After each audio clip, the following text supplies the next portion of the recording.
नमस्कार दोस्तों, GPS online classes में आप सभी का स्वागत। आज हम पढ़ेंगे आरबीएससी बोर्ड का आव्यूह अदिश गुणन गुणधर्म यानी मैट्रिक्स का पार्ट है आव्यूह अदिश गुणन गुणधर्म। तो इसके बारे में जानकारी लेंगे। यदि आव्यूह ए तथा बी यदि आव्यूह ए तथा बी समान क्रम के आव्यूह हैं, समान क्रम के आव्यूह हैं तथा के व एल अदिश है, अदिश राशियां हैं, तो इनके विभिन्न भाग है जिनको हम नोट कर देते हैं। यदि k प्लस एल हो और आव्यूह a से मल्टीप्लाई करा दिया जाए तो इसकी राशि निकल के आएगी के ए प्लस एल ए। दूसरा भाग है इसका, यदि अदिश राशि को बाहर रख दिया जाए दो आव्यूह के साथ योग के लिए तो के ए प्लस के बी। तीसरा भाग है, यदि के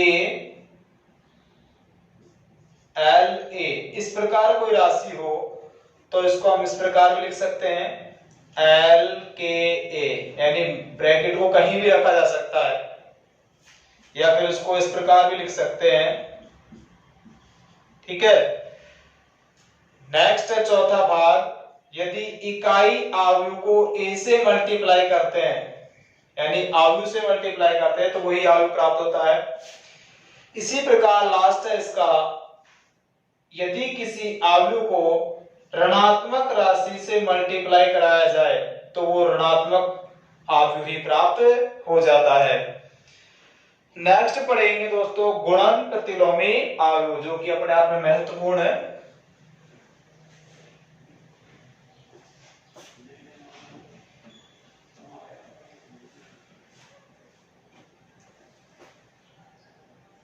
गुणन प्रतिलोमी आव्यूह, गुणन प्रतिलोमी आव्यूह। देखिए गुणन प्रतिलोमी आव्यूह क्या होता है। यदि दो समान क्रम के या समान वर्गाकार क्रम के आव्यूह ए और बी का मल्टीप्लाई कराने पर यदि इकाई आव्यूह हमें प्राप्त होता हो तो उसे हम कहेंगे गुणन प्रतिलोमी आव्यूह। देखो इसकी परिभाषा लिख देते हैं।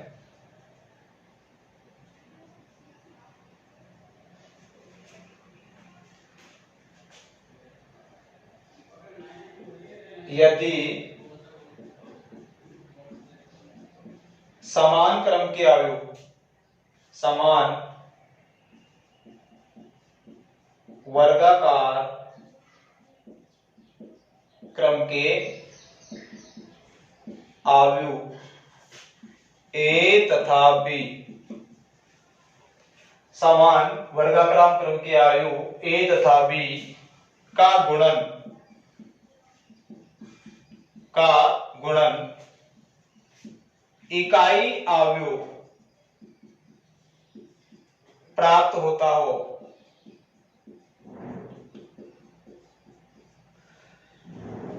यदि समान वर्गाकार क्रम के आव्यूह ए तथा बी का गुणन इकाई आव्यूह प्राप्त होता हो तो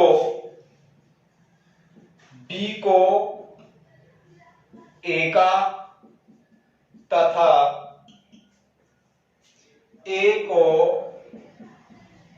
बी का गुणन प्रतिलोमी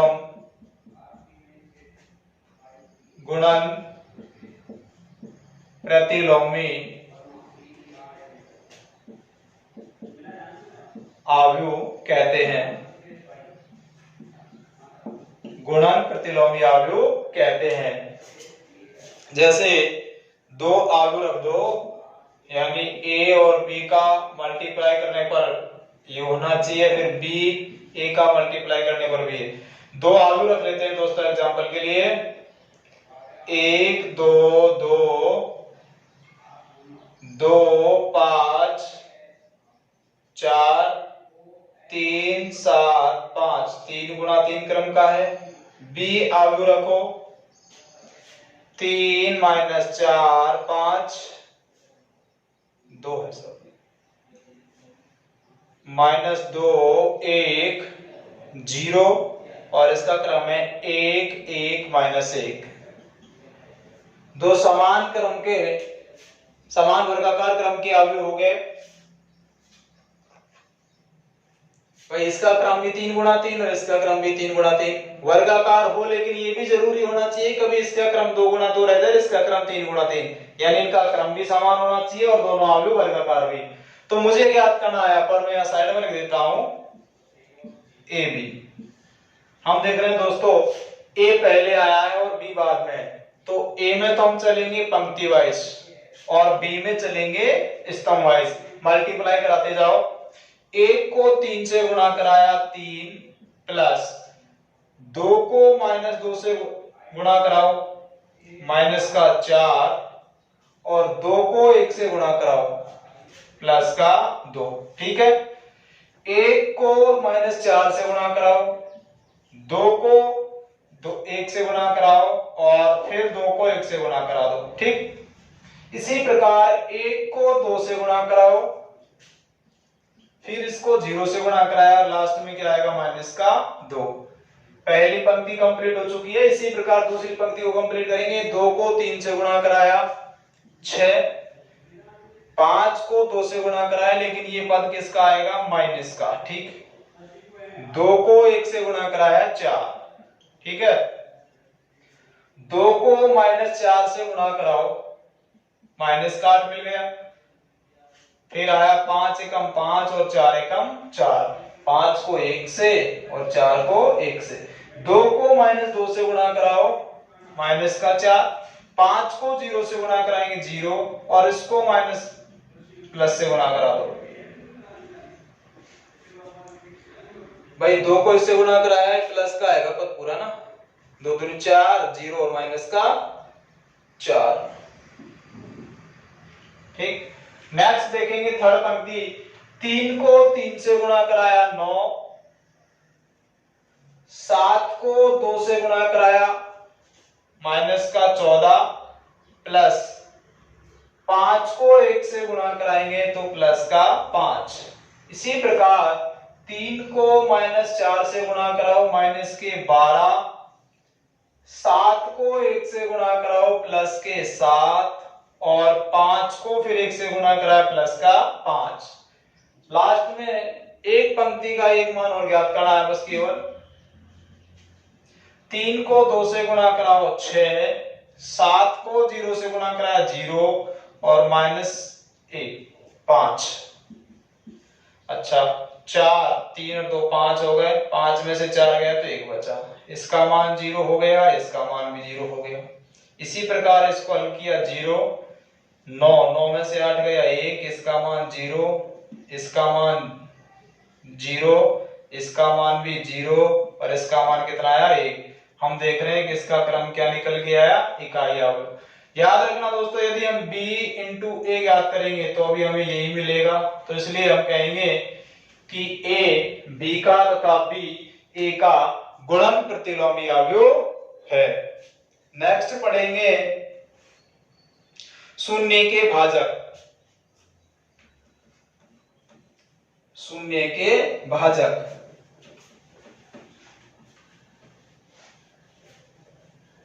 शून्य की भाजक की परिभाषा है दो समान वर्गाकार क्रम के आव्यूह का गुणन यदि शून्य प्राप्त होता हो, तो इसको नोट करें।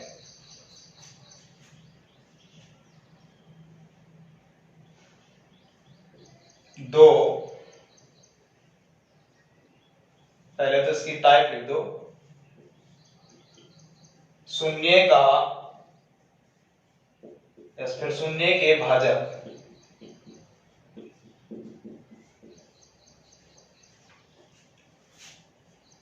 दो अशून्य अवयव ए तथा बी का गुणन, दो अशून्य अवयव ए तथा बी का गुणन शून्य अवयव प्राप्त होता हो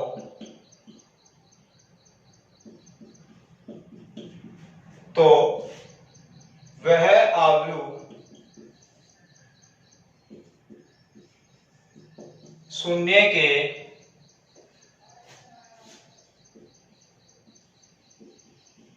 भाजक कहलाते हैं। शून्य के भाजक कहलाते हैं। जैसा कि मैंने एक अवयव रख दिया, एक एक एक एक, फिर इसका अवयव रख दिया एक एक तीन, सॉरी इसमें ऐसा कर देते हैं, ये बी हो गया और ये ए हो गया, दोनों को मल्टीप्लाई कराएंगे। कहने का तात्पर्य ये हुआ ए और बी का गुणन है जो 0 मिलना चाहिए, तो गुणा करा देते हैं इसमें पंक्ति वाइज और इसमें स्तंभ वाइज।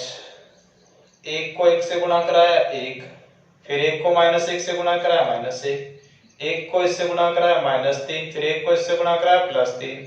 ठीक है, एक को एक से गुणा कराओ, उल्टा लिख दिया इसको, एक को -3 से गुणा कराया 3, फिर इसको इससे गुणा कराया 3, इसको इससे गुणा कराओ, इसको इससे गुणा कराओ और इसका क्रम क्या निकल के आया 0 0 0 0। ये हो गया दोस्तों शून्य का भाजक। तो आप साइड में लिख भी दे चाहे, ए तथा बी शून्य के भाजक अवयव है, शून्य के भाजक अवयव है। लास्ट एंड फाइनल है इसका वर्ग अवयव।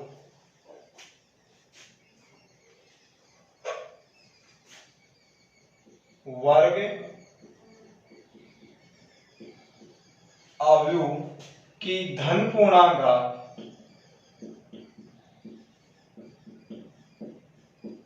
वर्ग अवयव की धन पूर्णांक घात।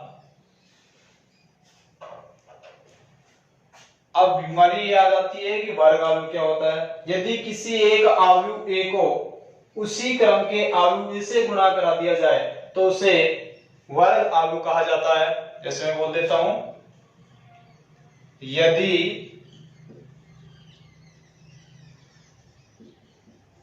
अवयव ए को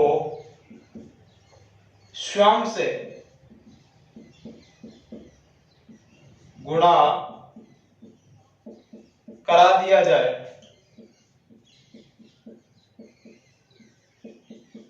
तो अवयव ए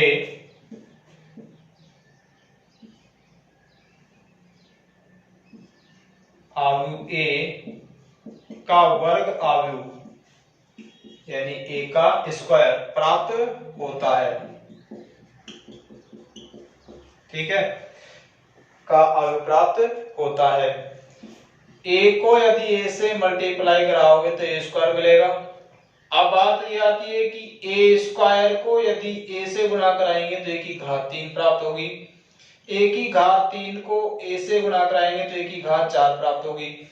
इसका विशेष ध्यान रखना, जैसे आपने स्क्वायर ज्ञात कर लिया तो इनमें से कोई सी भी राशि आगे पीछे रख सकते हैं, लेकिन जब आप घात 3 ज्ञात करते हो तो बड़ी घात को हमें पहले रखना है और छोटी घात को बाद में। इसी प्रकार ए की घात 4 ज्ञात करनी थी मुझे, तो पहले बड़ी घात को पहले रखा था और छोटी घात को बाद में।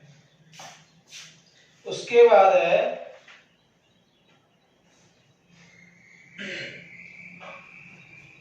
ये हो गया दोस्तों आपके मैट्रिक्स के सेकंड भाग के कुछ परिभाषा या गुणधर्म। अब इसके बाद आगे पढ़ेंगे इसके हम एग्जांपल, जो कि नेक्स्ट वीडियो में पढ़ेंगे। यदि दोस्तों ये वीडियो हमारा पसंद आया हो तो चैनल को सब्सक्राइब करना ना भूलें और साथ में बेल आइकन का बटन जरूर दबाएं। थैंक्स।